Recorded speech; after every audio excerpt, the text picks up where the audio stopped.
एक छोटे से कस्बे में समीर नाम का एक लड़का रहता था।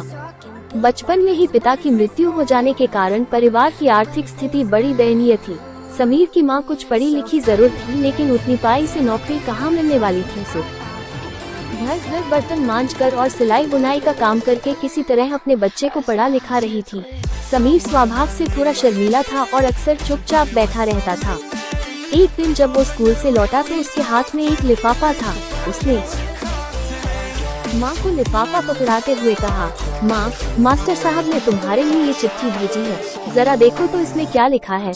माँ ने मन ही मन चिट्ठी पढ़ी और मुस्कुरा कर बोली, बेटा, इसमें लिखा है कि आपका बेटा काफी होशियार है। इस स्कूल के बाकी बच्चों की तुलना में इसका दिमाग बहुत तेज है और हमारे पास इसे पढ़ाने लायक शिक्षक नहीं है, इसलिए कल से आप इसे किसी और स्कूल में भेजें। ये बात सुनकर समीर को स्कूल न जा सकने का दुख तो हुआ, पर साथ ही उसका मन आत्मविश्वास से भर गया कि वो कुछ खास है और उसकी बुद्धि तीव्र है। माँ ने उसका दाखिला एक अन्य स्कूल में करा दिया। समय बीतने लगा। समीर ने खूब मेहनत से पढ़ाई की। आगे चलकर उसने सिविल सर्विसेज परीक्षा भी पास की और IAS ऑफिसर बन गया। समीर की माँ अब बूढ़ी हो चुकी थी और कई दिनों से बीमार भी चल रही थी और एक दिन अचानक उनकी मृत्यु हो गई। समीर के लिए ये बहुत बड़ा आघात था। वो बिलख कर रो पड़ा। उसे समझ नहीं आ रहा था कि अब अपनी माँ के बिना वो कैसे जिएगा। रोते रोते ही उसने माँ की पुरानी अलमारी खोली और हाथ में उनकी माला, चश्मा और अन्य वस्तुएं लेकर चुनने लगा।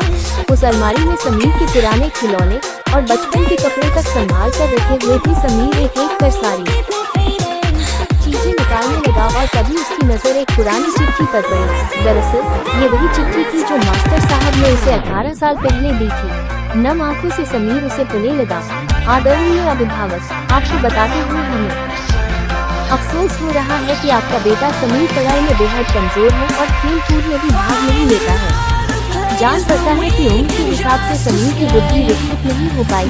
अगर हम इसे अपने विद्यालय में पढ़ाने में असमर्थ हैं, आपसे निवेदन है कि समीर का दाखिला किसी मनपसंद विद्यालय में कराए अथवा खुद घर पर रखकर उसे पढ़ाएं। सागर समीर जानता था कि भले अब उसकी माँ इस दुनिया में नहीं रही, पर वो जहाँ भी रहे उनकी ममता, उनका आशीर्वाद सदा उस पर बना रहेगा।